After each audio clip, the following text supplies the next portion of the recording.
Well, hi again, folks. I'm Greg Flynn, the Public Information Director here for the City of Pearl, and welcome into This Week in Pearl.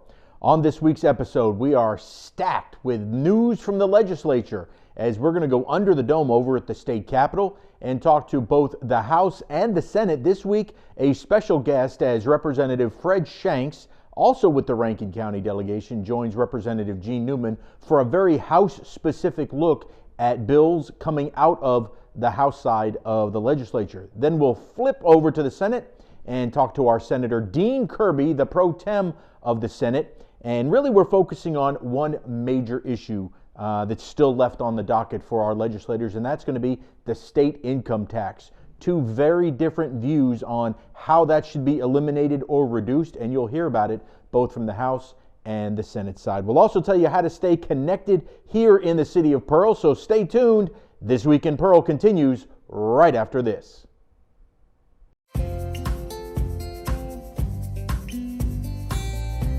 Hello, I'm Mayor Wyndham, and I'm thrilled to show you the city creating its own future. Pearl is located in Rankin County, the fastest growing county in Mississippi, and there's no question why. Access to great schools, even better shopping, and unbridled beauty make Pearl a town that truly embodies its name. And with a truly exceptional team of first responders, public safety is another key component of our success. With fantastic housing opportunities from quaint suburban neighborhoods to gorgeous lakefront properties, there's a place for you here in Pearl. You can't beat the location. Right outside of Pearl is the crossroads of the South, where Interstate 20 meets Interstate 55. From here you can travel anywhere within the state or the country. Or you can choose to stay right here in Pearl to enjoy a Mississippi Braves baseball game or experience the small town atmosphere, community pride, and heart of the local residents. Welcome back into This Week in Pearl. I'm Greg Flynn, the Public Information Director here for the City of Pearl, and it's now time for us to go under the dome. And we are blessed this week to have two members of the House with us. Of course, you all know Representative Gene Newman on the far end over there, and we are joined by another member of the Rankin County delegation. That is Representative Fred Shanks. Gentlemen, thank you for coming in. Glad to be here. Thank you for having us. We're going to start with our guest first, and Representative Shanks, you are the chairman of the Constitution Committee. That's right. And, you know, the last time we had you on, last session, you were talking about how we were going to fix the initiative process because that has to go through the Constitution, and you are getting pretty close to doing that. I'm actually planning on bringing it up tomorrow. We've worked on it for, since the last time I was here, well over a year. And got a few things to do on there. The biggest issue for your listeners who didn't know is this came up with medical marijuana, and you have to have a certain amount of signatures per congressional district. And at the time, we had never changed the language from 5 congressional districts to 4. And so we're going to do that. We're going to have a pro rata kind of decision on that, to where whatever districts that we have at the time of a petitioner wanting to do an initiative is what we're going to go with. And we will the big change is that it will be statutory only. So originally it would an initiative would only amend the Constitution. So now we're going to have a statute process on there. So once a petitioner, if they're successful and they get their initiative on the ballot, it passes, then from there, the legislature cannot touch it for 2 years. So that's kind of one of our. Okay, what's the thinking behind that? Not letting them touch it for 2 years. Well, it's hard, and it takes a lot to get an initiative on the ballot. So, we wouldn't want somebody to spend all that time getting an initiative on the ballot for the legislature to come right back around and change something. So we're going to give them a 2-year window. Okay. That sounds good. Yeah, I think it's kind of appeases some of the ones who wanted to keep it constitutional, I believe. And we're going to have a couple of things. We're going to have a single subject rule to where there's just one, idea on there at a time. And then we'll have, no more than 5 initiatives on the ballot at a time also. Okay. So. Yeah, there was a provision in there that if there was something wrong with the statute, in other words, they put it in, they passed it, and then 6 months down the road, there's something wrong with it that's like in an emergency that we can repair. Emergency situation only, that we could go in, prior to that 2-year period, but that would just be in dire circumstances.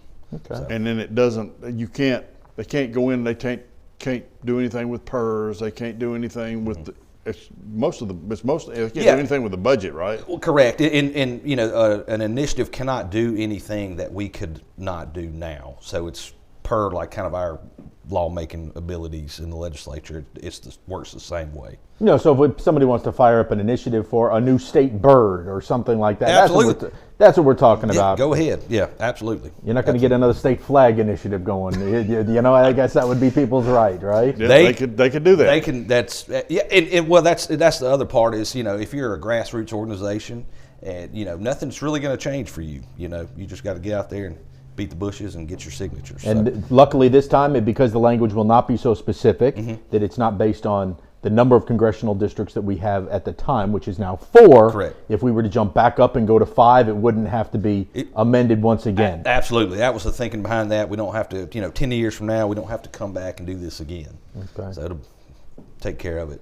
Well, the two hot topics that we want to talk about. Number one, finally it appears that medical marijuana, which started this whole initiative process anyway, seems to be done for a while. It is passed. It is law that we do have a medical marijuana legality here in the state. That's right. It should be up and running in about 120 days. The process. After that, people can start getting their permits. I know some people are, you know, building dispensaries now and I guess you call it grow houses. I know those are being built now. Of course, they were waiting on everything to pass. So. And there's already information on the Department of Health website about if you're interested in being a grower, if you're interested in being one of the test facilities. Yeah, I think if you're interested in being a Dispensary? Dispensary, yeah, I guess that's a better word than store. But so that information is on the Department of Health website now. You know, the rules aren't, I don't think they're finalized, but they're becoming finalized. But there's a lot of information already being put out by the Department of Health. For the feedback that you're getting, do you think Rankin County is going to be, you know, a hotbed for dispensaries, a hotbed for growers? What have you heard from folks in the different areas? Well, there is, you know, a city or county, the way I understand it, can opt in or opt out. So that's coming also. They can opt out. They're already in. Yeah, You're automatically in. They have 60 days, I think is what it is, to opt out. Okay. From the day the governor signed it. So if the Rankin County itself wanted to opt out, then the supervisors would have to do that. And then or say the city of Pearl decides to opt out, you know, the alderman and mayor and all would have to do that. If they opt out, there is an initiative into this thing built in, so that if the people decide they want medical marijuana over what the boards have decided, they can do that.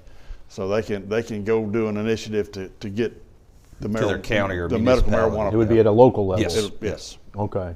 You foresee any issues here in Rankin County from what you guys are hearing? You know, I really don't know. I'm kind of waiting to look like everybody else on that. I'm hearing there's a lot of interest in they're trying to find buildings for grow facilities. I know there's a good bit of interest in testing facilities. I know some folks personally that are planning on putting in test facilities. They're already working on it. Now I haven't heard very many people say, well, I'm gonna have a dispensary. I don't know who's doing that, but I can tell you there's an awful lot of investment being made in terms of grow houses. Those grow houses, there's some facilities 100,000 square feet and up. I think there's one somewhere that's like almost 200,000 square feet up in Madison County. That's right. Well, and Fred, money. you brought up the very good point that, you know, this cannot be grown outdoors. Correct. This has to be grown indoors in a facility, for lack of a better term, a lab. Yeah. But it's got to be under a roof. That's right. You know, when we first started talking about it, I didn't know anything about it, and I just assumed that, hey, you could go to the Mississippi Delta, and it would be huge. You know, it's like cotton, and it's not. It has to be controlled. There's not necessarily pesticide for it, so you have to have it. You know, in the ideal setting, from what I understand, is like a converted chicken house, and you do have to have the lights in, which I could only imagine what a electricity bill is going to be. Yeah. But it's a very controlled process, and from what I understand, you can do a seed or you can do kind of a hybrid plant, and you really have to have somebody that knows what they're doing in there.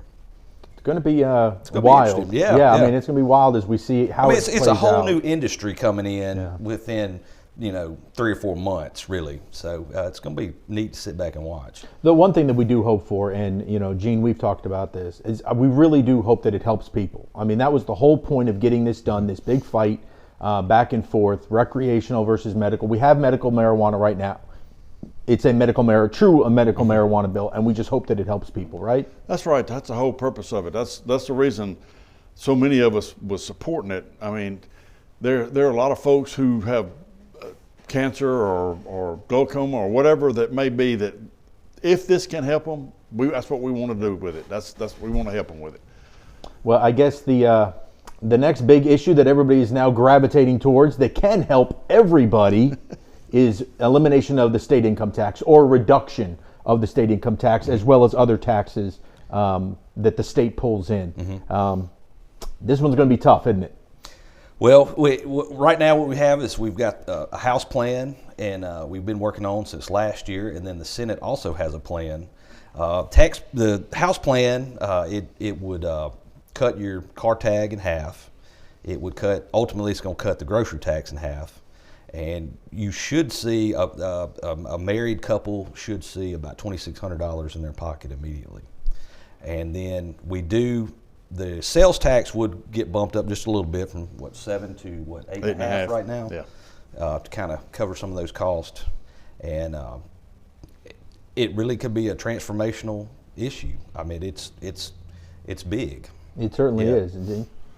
Well, it is big.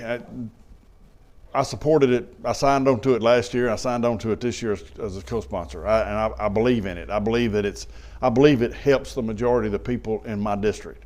How we wind up with it, settling it, the differences between what the Senate wants to do and what the House wants to do, that's just part of the legislative process, and that's what we're there for, is to try to figure out the best way to do it.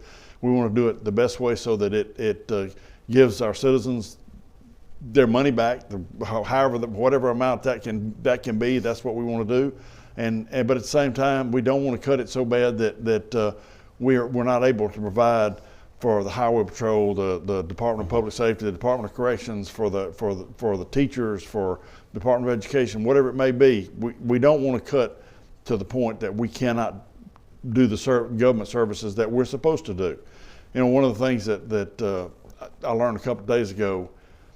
And since the Republicans took over the legislature, we have gone from 36,000 state employees down to 24,000 state employees, and that seems like a lot, but everybody you talk to still talks about government waste, and we all know that there's still government waste all through government. There's always places that money is being misspent. So we need to while we're doing this, we need to keep working on those areas too, and keep working on doing away with regulations that hurt businesses and make it harder to do business.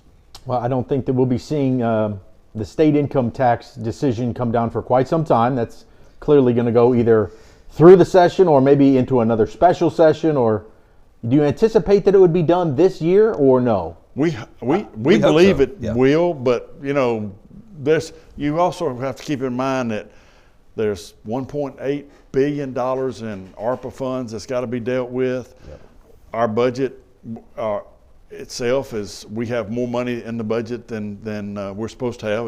It's way over budget, so that should allow us to do something with the income tax, and hopefully it does. But at the same time, there's also projects like right here in Pearl. We still have projects that we need to work on right here in Pearl, water and sewage from that ARPA money that we're working on trying to get money for. Brandon has the same issues with the water and sewage issues. I know I talked to the mayor over there the other day, and they were having a particular issue that day, and he was frustrated with the sewage lines. But both of our cities have old infrastructure under the ground, and we don't want to wind up like Jackson. We want to take care of it now. So, you know, we want to try to make sure that's done. So we have all these other issues with money that we're dealing with, and we want to make sure we get all that right. Well, the biggest issues outside of the ones that we discussed, you talked about the infrastructure. Anything else we should look at coming down the line as we kind of, I don't know, we're about at the halfway point, right? We're about halftime of the legislative session now.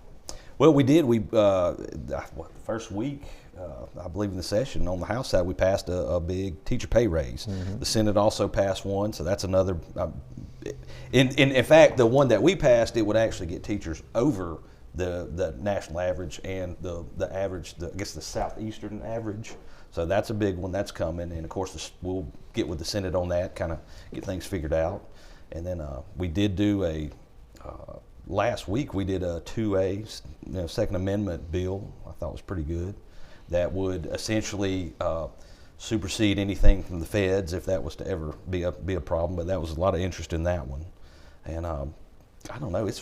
This is the busiest I ever remember being. Yeah, it's early on in the session. It's been wild. Yeah.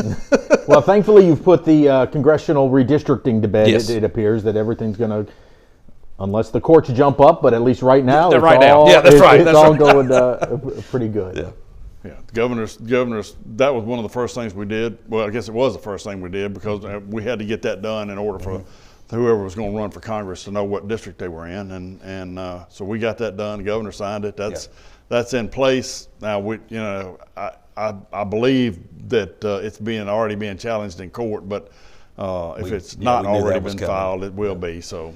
And then we'll have our legislative districts done. It will be done this session too. Hold your breath on that one too. That's right. We'll ask Senator Kirby about that. Yeah, let's check with that guy. He's very, very good about that. Well, gentlemen, thank you. Absolutely. Thank you so much for coming in. I know we got to get you back over to the House, but keep up the good fight. Thank you, sir. Thank you. We You will. guys do an awesome job. We appreciate it very much. Thank the City of Pearl for allowing us to come. Absolutely. Well, we will be right back with more This Week in Pearl. We'll bring in Senator Dean Kirby from the Senate side and see what he has to say with what's happening under the dome. I'm Officer Kyle Carmerdale. And I'm Officer Alfred Jenkins, School Resource Officer with the Pearl Police Department. And our job is to protect students. Here in Pearl, we have zero tolerance for drivers that break school bus laws. There are 4 things to know. Stop at least 10 feet from the bus when it is loading or unloading. Don't move until kids have crossed the street to or from the bus. The flashing red lights are no longer activated. The stop sign on the side of the bus is retracted. When we catch you, you get a ticket up to $750, up to a year in jail, or both. Please pay attention so every student can get to school and home safely. Welcome back into This Week in Pearl. We're now going to stay under the dome and head on over to the state Senate, where we have our senator, who is also the pro tem. It's a very important job. Dean Kirby is here, and well, we heard the House gentleman in here before. It's things are getting done over there. We are. We're working hard. But first thing I want to say is we have some very, very good House members, and we have good senators too, excluding me. The others do a great job. Josh Harkins, of course, is our chairman of finance. He does a wonderful job. And then we have Chris Kaufman that comes up and gets the southern tip, part of Rankin County, and he has Simpson County and a little Copiah. And Chris does a good job. So all the House members, and the good part about that is we're all friends, and we communicate, we talk with each other, we try to do what's best for Rankin County. So. Well, right now you guys are checking off some pretty big boxes. I know that redistricting was huge for you, and you've kind of been able to check off that box of Congressional. That one's done. It is done. As a matter of fact, I think last Thursday or Friday, where the NAACP and ACLU had challenged it, and they first had to go forward the Ethics Commission, and the Ethics Commission ruled in our favor, saying it was a very fair district. So it may be over. They'll try to find some way to file another suit, I'm sure, but they said we were very fair, and we were. We added, I think, a total of 42 miles to Congressman Thompson's district. We decreased Michael Guest a little bit as far as area. He had the most distance to travel of any. Now it'll be Thompson. I think Thompson's 20-something miles more than Michael gets right now. So, it's not that much difference. Negligible. Oh yeah, and it's and I think none of them are exactly happy with their district, but they're happier than what they could have been. No doubt. And we're doing the same thing with the legislature now. I'm doing the chairman of the Senate side, and Jim Beckett of the House is doing the House side. And I know our House members have already met with Representative Beckett, and I've met with all of ours, so we're going to be okay. Well, so we've been able to check that box, as we heard from the gentleman. We checked medical marijuana finally off of your plate. It is off. It's will be in effect. Well, I guess the governor signed it, so it is in effect. It is law. And it'll take us a few months to get everything going, but I think hopefully the way it's designed, it's a safe marijuana bill, and it's for exactly what people ask us to have, medical marijuana, and that's what it is. And just your opinion on it, because you work so closely. Is it overly difficult for a patient who is going to need it to get it, in your opinion? No, of course it'll be more difficult at first because it's all new, but not at all. They'll have to go to two doctors, and both doctors will have to recommend. They'll make a recommendation as to the strength of it. They'll send that to a board, a review board, which I'm sure will be made up of doctors, Department of Health. They'll review, they'll make sure, hopefully all that will be done within a 2-week period, and then they'll send it back to the patient and to the doctor, letting the doctor know what we're doing, and then it will, at that point, then go to the dispensary and wherever, or store, whatever you want to call it, and buy it. So I think it's a really good bill. We did, I think, exactly what the medical marijuana people wanted us to do. It's not as liberal by any means, it's more controlled. And they're talking about, for state revenue, believe it or not, up to $200 million. So, which is a pretty good chunk. And again, by the way, of course, all of this that we're having now, influx of money, is because of the federal money. I have no doubts about that. I talked to Pat Reniger at Bass Pro when they first started all this with the $1,200 checks, and he said, we cannot keep four-wheelers and boats. People are coming in paying $1,000, $1,200 down and saying how much of the payments, make them as long as you can or whatever. But yeah, it's helped the economy. It's still helping the economy. I think we're up like 120, 30 million for the month of January. Well, and you talk about how the state is flush with funds right now.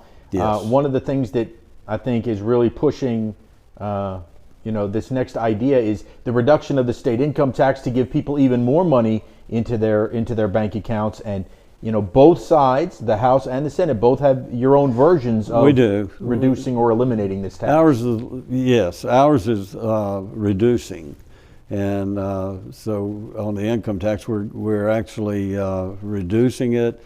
But the main difference that we're doing, well, we did away with I think we did away with the 3% a couple of years ago. We've done away now with a 4% and just go with 5% bracket. Those that pay taxes understand that. So, but the main thing that we're doing is we're giving it back to the taxpayers. We have a plan that says anyone that paid taxes will get a rebate, and they'll get it this year. They'll get it before Christmas this year. If they file taxes, they got to file and they have to have paid something. So it's up to $5,000, I believe it is. I can't remember if it's $1,000 or $5,000. No, it's up to $1,000. You could get back $1,000 rebate of what you paid. It's based on, that's where I got the 5%. So you can if you paid a lot of income tax, you can get back $1,000 this year. So, well, and of course the Senate, you guys really like you're going to love your version. The House is going to love its version, and then somehow there's going to have to be a meeting in the middle. Yes, and we will. The main thing is on our bill also, there's no tax increase on anything. Not on sales tax, nothing is there a tax increase. So we're doing all kind of good things for the people. I mean, we're reducing the grocery tax from 7 to 5. We're of course reducing income tax plus giving people money back. So That sounds, I just know the old adage. It sounds too good to be true. It probably is when you're just saying, hey, we're going to give you. We don't Right. want anything, but then how do you keep good services outside of times where we're flush with funds? that's right. And look, it's not going to last forever. We know that. And I was there during the 2008 to 2010 years when we were having 5 to 10% cuts in all state agencies. Because of that, we had actuaries come in, and we had the Legislative Budget Office come in. We had Department of Revenue come in, and all together we came up with this plan that should sustain us for some number of years. You can't help a recession. A recession, if it comes, then everything's out the door. But I think we have a very sustainable plan. We can still give our teachers the pay raise. By the way, the teachers, we just passed a bill and it's gone to them. They probably passed the same in the House, where teachers now can be paid every 2 weeks instead of once a month. I think that's important to people, as inflation's awful. And as far as why people, I don't think, in my opinion, and I'm gonna charge you what it's worth, but my opinion is people don't move to Mississippi for income tax. That's not why people move here. It's not why businesses move here, in my opinion. My opinion, and again mine, I'm not speaking for the lieutenant governor or anyone else, people move to Mississippi for good jobs, for safety. They want a safe place to live, and they want good schools. And if you have those things, then you're going to grow. And if you don't believe that, go up to South Haven and DeSoto County. Let's look at Rankin County. We don't need to look any further than Rankin County, my goodness. Look, we started near my home in Pearl. I noticed about 3 weeks ago, they were clearing off some land. There are now 20 homes with roofs on them. I can't believe they built that many that fast, but they have. It's just amazing. Now, they're not near completed, but they're framed up and have roofs on them. Well, and as the mayor has talked about, by the end of the year or through into early 23, we should have 1,000 new rooftops here in the city of Pearl. I have no doubts, no doubts. And it's not just Pearl. Of course, it's all of Rankin County. And of course, the mayor of Brandon told me, he says, we hope in 5 years to have 5,000 new homes. So well, hopefully they're going to widen Highway 18 before they put all 5,000 homes out there. Well, I'm not sure where they're going to be. So, I didn't ask him that. But this is just based on, a lot of speculation, of course, but builders that have contacted our mayors. And, and I'm excited about Pearl growing. And they're going to be nice homes. So, well, and that's the big thing is now you're seeing the homes in Pearl that are upwards around $200,000, $250,000, $300,000, which are no longer your starter homes. That we still have plenty of starter homes for folks. Oh, we do. But these are where you can really grow a big family. I'm excited about it, and Pearl's been needing that for a while. But we've grown so much. As a matter of fact, to tell you how much we've grown, my district is North Richland, Pearl, some of Flowood, and Brandon. And so I would have thought that Josh Harkin's district, north of that, all the reservoir area out toward Pisgah, Leesburg, and Pelahatchie, he has all of that. And I really would have thought that had grown more than Pearl and Brandon, but it had not. Mm-hmm. We're growing. Still very rural, up in the northern part of the county absolutely. for the most part. But man, it is great to see what we're doing here in the city. But it's amazing how many people want 5 acres or 10 acres of land outside the city too. So, well, that comes when you have more money that you can go out and look for those big plots of land. Well, so what do we have to look forward to as we hit the? I talked to the guys that said, okay, we're about at halftime of the legislative session. We're about to jump into the third quarter. We're almost at half. Yes. The House has passed their bills and sent them to us, and and we've passed a few and sent to them. So we'll soon be taking up their bills, and they'll be taking up ours. We still have about 150, I think, left on our calendar, and I'm sure the House has that many or more. Of course, they have 122 members to introduce legislation where we only have 52, but believe me, our 52 really are good about introducing legislation. I think we had 1,200 to 1,500 bills just in the Senate. I think the first day we had 275 on the calendar. That's all that made it 275. So it's not, just because you introduce a bill does not mean that it's going to come out of committee and become law. Well, you guys are doing an unbelievable job. I know that you've had some Herculean issues to deal with. And again, you're just slowly checking off those boxes that you're, okay, one at a time. Let's focus on this one, put it to bed. Focus on this one, put it to bed. And now I guess the big one that we'll be seeing is the income tax and then the state budget. I hope we work something out on the income tax. I really do, because I do believe that we should have a reduction in income tax. I don't think it's the number one issue, as some other folks do, but I think there are a lot of other issues just as important. Like I say, safety is important. We've already given, and it's gone to the House, highway patrolmen more money and authority to have more troopers. And of course, you used to call it highway patrol. It's public safety now, and cybersecurity is one of the big things. And and by the way, of course, we have legislation still to build and I've been told that we're going to have it this year, all the money, or at least half of it, then the other half next year for our new highway patrol or public safety headquarters in Rankin County. Well, to be built right near the crime lab, across the street. Right across the street, within the city of Pearl. Near MEMA. So it would be great. And the fire academy. Or MEMA. It would be next to MEMA. It would be the crime lab, the fire academy, and near the police academy. And Department of Environmental Quality right there as well. All that together. There. So a great little we're excited about that. State complex that we're. And I will say Tom Weathersby in the House has really pushed that just as hard as I have, and Tom does a good job. Well, we welcome them. We welcome extra workers here to the city of Pearl. Tom's a good guy, and he's really worked hard on it. Well, I know it's going to be long hours once again. You're the Energizer Bunny. You don't slow down. Well, I slowed down last weekend. Twice I made a mistake of sitting down on the weekend. Both times I fell asleep within minutes. So I slept 2 hours in a recliner one time. So well, you do not sleep when you're at the Capitol. I do know that. No, sir. We're very busy. I'm excited about this year. It's always more fun but more difficult when you have money. And of course, this money, we all know it's not going to last forever. Right. And that's why we've been so careful in designing our tax reform. That's what we call it. We're not calling it an income tax or sales tax or anything. Because it's more than just income tax. It involves a lot of things. It does. Well, we know that you guys will work hard on it. We're excited about the year. We think we're going to do a lot of good things for a lot of people. And like I say, you can do that when you have money. You can help a lot of people when you have money. But it's a lot easier on us when we don't have money.